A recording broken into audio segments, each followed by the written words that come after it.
So லூக்கா நற்செய்தி ஒழுங்குபடுத்தப்பட்ட, okay, நான் திரும்ப திரும்ப ரிப்பீட் பண்ண தேவையில்லை. இப்ப 2 பெரும் நூல்களை அவர் எழுதினார். அது என்னன்னு எங்களுக்கு தெரியும். முதலாவது பகுதி இயேசுவினுடைய வரலாறு, இரண்டாவது பகுதி திருத்தூதர்களுடைய வரலாறு, ஆரம்ப கால திருச்சபையினுடைய வரலாறு. எதற்காக லூக்கா 2 பாகங்களாக எழுத நேர்ந்தது? ஒரே ஒரே பாகம், ஒரே வரலாற்று பகுதியினுடைய 2 பாகம் என்று எங்களால் சொல்ல முடியும் தானே? லூக்கா இயேசுவினுடைய வாழ்வில் இருந்து இது எழுதி முடிக்கும் போது ஒரே தொடர்ச்சியான ஒரு பகுதியாக எங்களுக்கு அதுக்கான ஆதாரங்கள் எங்களுக்கு இருக்கு.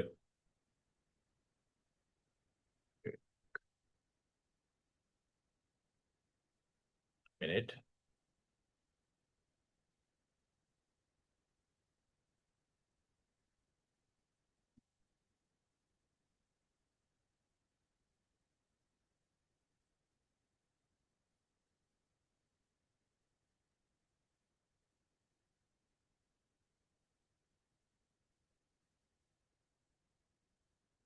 Right. So இந்த 2 நூல்களும் ஒரே வரலாற்று படைப்பினுடைய 2 பாகங்கள்.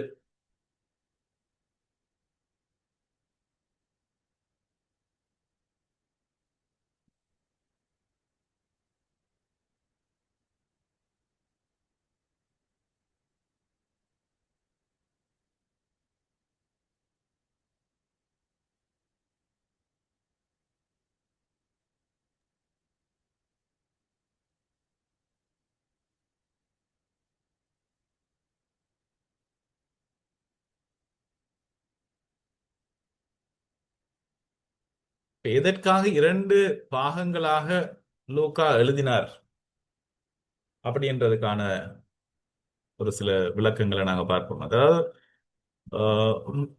முக்கிய முதலாவது நற்செய்தியினுடைய மைய கருத்து என்ன? இயேசு கிறிஸ்து மனிதனாக பூமியில பிறந்து வாழ்ந்து போதித்து அற்புதங்கள் செய்து இறந்து உயிர் தெழுந்து விண்ணகம் செல்கிறார்.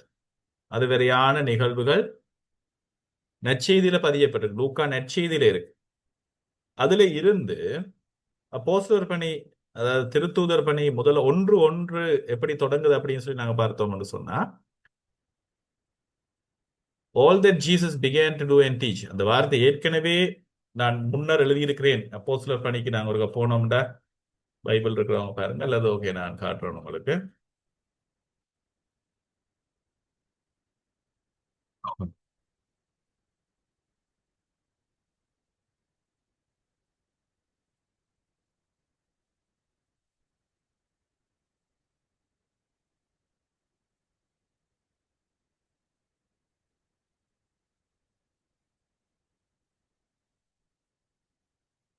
திருத்தூதர் பணிகள் முதலாம் அதிகாரம் 1:1-2 பண்ணி பாருங்க. தியோபில் அவர்களே, அதே மேல் குடி மக்களுக்கு, அவர்கள் யாருன்னு சொல்லி நான் உங்களுக்கு விளங்கப்படுத்துவேன், அது மட்டும் நான் கொஞ்சம் வெயிட் பண்ணுங்க. இந்த அதே மக்களுக்கு ஜேசு தாம் தெரிந்து கொண்ட திருத்தூதர்களுக்கு அவர்கள் தூய ஆவியின் துணையோடு செய்ய வேண்டியவற்றை குறித்து அறிவுறுத்திய பின் விண்ணேற்றம் அடைந்தார். விண்ணேற்றம் அடைந்த நாள் வரை அவர் செய்தவை கற்பித்தவை யாவையும் குறித்து எனது முதலாம் நூலில் நான் எழுதினேன். முதலாம் நூல் என்னது? இந்த லூக்கா நற்செய்தி. ஸோ அப்போஸ்தலர் பணியில இருந்து இது வேற யாராவது எழுதினாங்களா அல்லது யார் எழுதினாங்க என்ற கேள்விகளுக்கு இந்த நூலுக்குள்ளேயே எங்களுக்கு ஆதாரங்கள் இருக்கு. இந்த முதலாவது முன்னுரையில யாருக்கு எழுதப்பட்டிருக்கிறது, அதே வார்த்தை பிரயோகம், அதே டைப்லயே இந்த நற்செய்தி போகுது.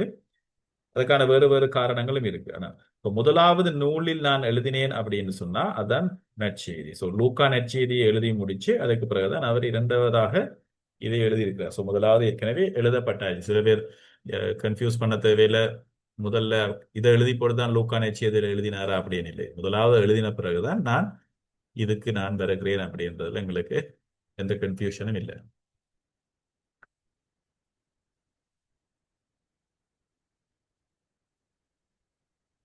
ஸோ ஜேசு ஏற்கனவே செய்தவை வாழ்ந்தவை போதித்தவையை பற்றி முதலாவது நிச்சயம் நான் எழுதியிருக்கிறேன்.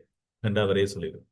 இரண்டாவது பாகமாக திருத்தூதர் பணி, அது விண்ணகம் ஏறியதிலிருந்து இயேசுவின் பணி எப்படியாக தொடர்ந்தது, அவர் ஆரம்பித்த அந்த பணி எப்படியாக பரிசுத்த ஆவியினுடைய வல்லமையினால் இயேசுவினுடைய திருத்தூதர்கள் மற்ற சீடர்கள் மூலமாக திருச்சபை ஜெருசலேமில் இருந்து, கவனிங்க, ஜெருசலேமில் இருந்து உலகின் தலைநகராக அந்த காலத்துல கொல்லப்பட்ட ரோமை வரை பரவி செல்லுகிறது.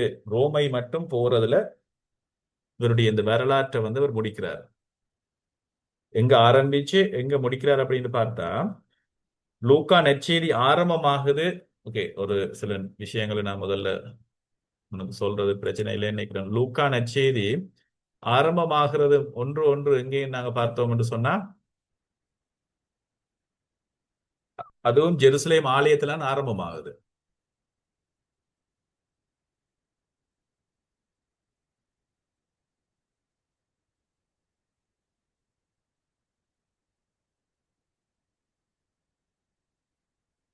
லூக்கா நற்செய்தி ஆரம்பமாகுது அர்ப்பணத்துக்கு பிறகு, உள்ள நாளுக்கு பிறகு யோவானுடைய பிறப்பை பற்றிய முன்னறிவித்தல் நிகழ்ச்சி யூதேய நாட்டின் ஏரோது அரசன் இருந்த காலத்தில் அபியா வகுப்பை சார்ந்த சக்கரியா என்னும் பெயர் கொண்ட குரு, அதாவது திருமுழுக்கு யோவானுடைய அப்பா சக்கரியா, அவர் மனைவி ஆரோன் வழி வந்தவர் பேர் எலிசபெத். இவர்கள் எங்க இருக்கிறாங்க அப்படின்னு சொன்னா, இவர்கள் எங்க ஜெருசலேம் ஆலயத்துல, ஜெருசலேம்ல இந்த ஸ்டோரியை தொடங்குது. இது தொடங்கிய இந்த இந்த கதை, இயேசுவை பற்றிய இந்த கதை லூக்கா நற்செய்தி முடிவுக்கு எங்க வருதுன்னு சொன்னா, ஜெருசலேம்ல தான் ஆண்டவர் இயேசு ஜெருசலேமை நோக்கி அவருடைய பயணம். கலிலியா ஜெருசலேமை நோக்கி அவர் அங்க கொல்லப்பட்டு உயிர் தெழுந்து அவர் விண்ணகம் அடைகிறார். மறுபடியும் ஜெருசலேமில் ஆரம்பிக்கப்படுகிற திருத்தூதர் பணிகள் ஜெருசலேமில் ஆரம்பித்து எங்க போய் அது முடியுதுன்னு சொன்னா, உலகின் தலைநகராக இந்த காலத்துல உலகை ஆட்சி செய்தது ரோமையர் பேரரசு. ரோமை பேரரசினுடைய தலைநகராக இருந்த ரோமுக்கு நற்செய்தி போய் செல்லுகிறது அப்படின்னு சொன்னா, ஜேசுநாதர் விண்ணகத்துக்கு போகும்போது சொன்ன அந்த வாக்குறுதி, உலகெங்கும் சென்று படைப்புக்கெல்லாம் நற்செய்தி அறிவியுங்கள் என்ற அந்த வாக்குறுதி லூக்கா ஒரு வரலாற்று ஆசிரியராக எப்படி காட்டுறாரு என்று சொன்னா, ரோம் மட்டும் நற்செய்தி போயிடுச்சுன்னு சொன்னா இனி இந்த உலகம் முழுவதும் நற்செய்தி அடைந்த மாதிரி அப்படின்றதுதான் அவருடைய அவருடைய இன்டென்ஷன். அப்படி அது சொல்ல விரும்புற நோக்கம் அது. அதாவது ஜெருசலேமில் இருந்து ரோமை வரை இந்த நற்செய்தி பரவிய அந்த வரலாற்றை எப்படியாக அது பரவியது அப்படி என்றதை அவர் விளங்கப்படுத்துறார் இந்த திருத்தூதர் பணிகள். இதை பற்றி நாங்க இன்னும் ஆழமாபாது அப்படின்னு சொன்னா, உலகின் எல்லை வரை நற்செய்தி, உலகின் எல்லை வரை நற்செய்தி பரவியது என்பதை எடுத்துக்கொள்ளலாம் அப்படி என்ற ஒரு இது. இரண்டு பாகங்கள் எதற்காக தேவைப்பட்டுச்சு? இரண்டு பெரும் பாகங்களாக லூக்கா ஒரே இதா எழுதாம இரண்டு பகுதியாக எழுதினார். அப்படின்னு போது முதலாவது வரலாற்று தொடர்ச்சி. லூக்கா ஒரு ஒழுங்குபடுத்தப்பட்ட வரலாற்று பதிவாளராக இருந்ததால இயேசுவின் வாழ்வின் முக்கியத்துவத்தை, அது கொடுக்க வேண்டிய முக்கியத்துவத்தை கொடுக்கணும் அப்படின்னு சொல்லி முதலாவது நூல்ல அதுக்கு டைம் எடுத்து எழுதுறார். அந்த அவருடைய வாழ்வின் பலங்கள், ஆரம்ப திருச்செவி எவ்வாறு உலகளாவிய இயக்கமாக பரவியது அப்படின்றது திருத்தூதர் பணி. முதலாவதுல ஜேசுவினுடைய வாழ்க்கை என்று சொல்லி அழகா அதை பற்றி பிரசன்ட் பண்றாரு. அடுத்தது அதிலிருந்து ஆரம்பமான தூய ஆவியினுடைய காலத்துல இந்த திருச்சபை எப்படியாக ஒரு உலகளாவிய ஒரு மூவ்மெண்டா, ஒரு இயக்கமாக, அது வரைக்கும் அது ஒரு மதமாக கொள்ளப்படையில எங்களுக்கு தெரியும்.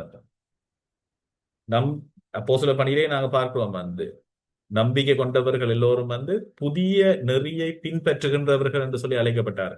ஒரு புதிய மூவ்மெண்டா, ஒரு மதம் என்ற ஒரு கட்டமைப்புக்குள்ள வராமல் ஒரு மூவ்மெண்டா, எப்படியாக அது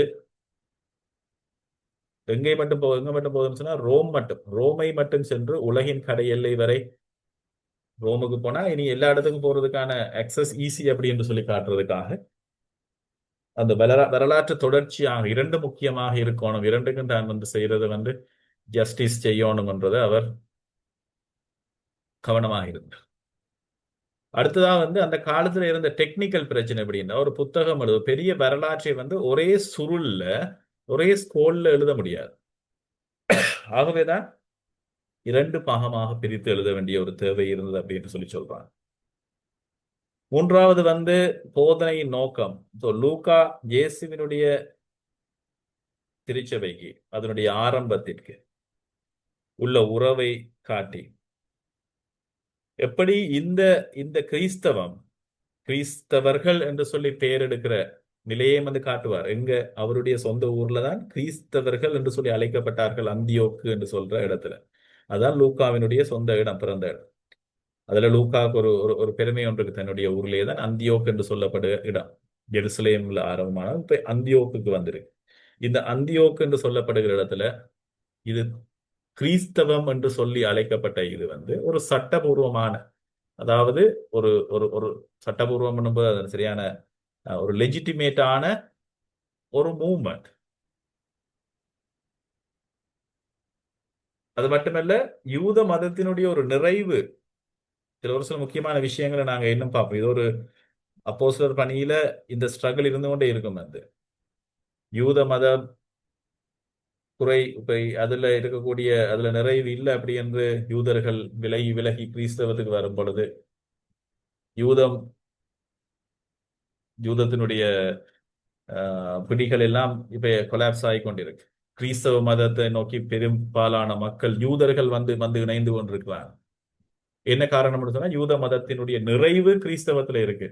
ஏண்டா மெஸ்ஸியா, எதிர்பார்த்த மெஸ்ஸியா வந்து கடவுளுடைய மகன் வந்திருக்கிறார் போது நேச்சுரலா மக்கள் எல்லாரும் வந்து கிறிஸ்தவ மதத்திலே இணைந்து கொண்டிருக்கிறாங்க. அது ரோமை சாம்ராஜ்யத்துல ரோமை சாம்ராஜ்யத்தை நோக்கி அது செல்லும் பொழுது இது ஒரு லூக்காக்கு ஒரு தேவை ஒன்று இருக்கு. இந்த மெயின் மக்கள் அவர்கள் மத்தியில அவர்கள் நம்புகிற அவர்கள் வழிபடுகிற இந்த கிறிஸ்தவ மதம், அவர்கள் பங்கெடுக்கிற இந்த கிறிஸ்தவ மதம் ஒரு ஒரு லெஜிட்டிமேட்டான, ஒரு இலீகல் இல்ல, ஒரு லெஜிட்டிமேட்டான உண்மையான மதம் என்று சொல்லி, உண்மையான நெறி என்று சொல்லி காட்ட வேண்டிய ஒரு தேவை லூக்காக்கு இருக்குவார். இது இதுல பிழை இல்லை, அதாவது குறை உள்ள ஒரு விஷயம் அல்ல. நாங்கள் சேர்ந்திருக்கிற எங்களுடைய இந்த நெறி, இந்த புதிய நெறி சரியானது, அது எவ்வகையிலையும் வந்து குறை இல்லாதது, நிறைவானது என்று சொல்லி காட்ட வேண்டிய ஒரு தேவை லூக்காவுக்கு இருந்தது வந்து. ஸோ அதை பற்றி நாங்கள் மென்மேலும் நாங்கள் பார்க்கும்போது உங்களுக்கு விளங்கிக் கொள்ளலாம் வந்து. ரைட். இப்ப இன்னொரு 5 மினிட்ஸ்ல கிளாஸை முடிப்போம். இப்ப லூக்கா நற்செய்தி இதனுடைய காலகட்டம் எப்ப எழுதினார் அப்படி என்று சொல்லி எங்களுக்கு உறுதியாக தெரியல. ஆனா ஒரு சில என்ன சொல்றது வந்து அனுமானங்களை வந்து வச்சு நாங்க ஒரு சில காலத்தை நாங்கள் எடுத்துக்கொள்ளலாம். அப்படி பார்க்கும்போது பெரும்பாலான அறிஞர்களுடைய கருத்துப்படி இது வந்து 60ல இருந்து கிறிஸ்துவுக்கு பின் 60ஆம் ஆண்டுல இருந்து 90ஆம் ஆண்டுக்குள்ள எழுதப்பட்டிருக்கலாம் அப்படி என்று சொல்றாங்க. அப்படி பார்க்கும்போது கிட்டத்தட்ட 80ல 90 காலத்தில் எழுதப்பட்டிருக்கலாம் என்றது அதிகபட்சமான அறிஞர்கள் வந்து ஏற்றுக்கொள்ளப்பட்ட ஒரு காலமாக இருக்கிறதுக்கான காரணங்கள் இருக்கு. ஏன் இந்த மாதிரியாக 80ல இருந்து 90 போது லேட்டான ஒரு பீரியட், ஆல்மோஸ்ட் முதலாம் நூற்றாண்டினுடைய முடிவு. இயேசு வாழ்ந்து முதலாம் ஆண்டு பிறந்திருந்தார் சொன்னா கிட்டத்தட்ட 90 ஆண்டுகள் கிறிஸ்தவ மதத்துல நிறைய விஷயங்கள் நடந்து 90 நிறைய திருத்தூதர்கள் எல்லாரும் இறந்துட்டாங்க. அந்த காலத்துல லூக்கா எழுதியிருப்பாருன்னு சொன்னா லூக்கா 30ஆம் ஆண்டுல சரியான ஒரு சின்ன ஒரு டீனேஜ்லாம் இருந்திருப்பார். ஓகே, அப்படி நாங்க எடுத்துக்கொண்டோம்னு சொன்னா என்ன இதற்கான காரணம் என்ன அப்படின்னு சொல்லும் பொழுது இந்த தாமதமான இந்த இந்த தேதி எடுப்பதற்கான காரணம் என்னன்னா, ஜெருசலேம் நகர் அழிக்கப்படுதுன்னு சொல்லி எங்களுக்கு தெரியும் கிறிஸ்துவுக்கு பின் 70ஆம் ஆண்டுல. லூக்கா தன்னுடைய நற்செய்தியில் இதை பற்றி குறிப்பிட்டிருக்கிறார். ஜெருசலேம் நகர் அழிக்கப்பட்ட விடயத்தை பற்றி லூக்கா குறிப்பிட்டிருக்கிறார் அப்படின்னும் பொழுது ஜெருசலேம் அப்ப நிச்சயமாக இந்த 70க்கு பிறகுதான் எழுதப்பட்டிருக்கும் அப்படி என்று சொல்லி கருதுறாங்க. அப்ப அந்த அனுமானம் அப்படின்னு சொன்னா 80 90க்குள்ள எழுதப்பட்டிருக்கலாம் அப்படி என்று சொல்லி. இப்ப ரைட், இன்னொரு ஸ்கூல், இன்னொரு ஆர்கியூமெண்ட், ஒரு டீம் எப்படி சொல்றாங்கன்னு சொன்னா அப்படி இருக்க சான்ஸ் இல்லை. ஏனென்று சொன்னா இதுக்கு முதல்ல எழுதப்பட்டிருக்கணும் அவங்க சொல்றதுக்கான காரணம் என்னன்னு சொன்னா அவருடைய நெருங்கிய நண்பரான பவுல் கொல்லப்படுறார் வந்து 60 63 64 இருந்து 64 64 65 65 அவர் கொல்லப்பட்டிருக்கணும் பவுல். அதுக்கு பிறகு பேதுரு கொல்லப்படுகிறார். இரண்டு முக்கிய தூண்கள் திருச்சபையின். ஆனால் அவர் எழுதிய திருச்சபையின் வரலாற்றை எழுதிய இந்த திருத்தூதர் பணிகள் நூல்ல இவர்களுடைய மரணத்தை பற்றி எந்த விதமான குறிப்பும் இல்லை. சோ 70க்கு பிறகு எழுதியிருக்கிறாங்க என்பதில் எழுதியிருந்தா நிச்சயமாக பவுல் ஓகே சிறைப்படுத்தப்பட்டு அவர் ரோமைக்கு பவுலுடைய கடைசி பயணத்தை பற்றி குறிப்பிடுறார். ஆனா அவர் கொல்லப்பட்டதை பற்றி லூக்கா நிச்சயமாக அவர் குறிப்பிடப்பட வேண்டிய ஒரு வரலாற்று குறிப்பு அவர் போடையில அப்படின்னு சொன்னா இவர்களுடைய ஆகியமன் என்னன்னு சொன்னா அது 70க்கு முதல் எழுதப்பட்டிருக்கணும் அப்படின்ற ஒரு ஆகியம்.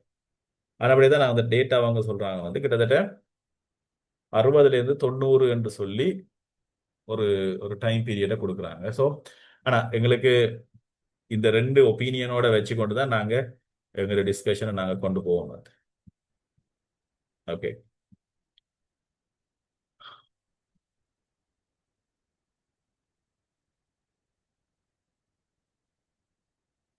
ரைட். நினைக்கிறேன் இதோட நாங்க இந்த கிளாஸை முடிப்போம் வந்து. ஸோ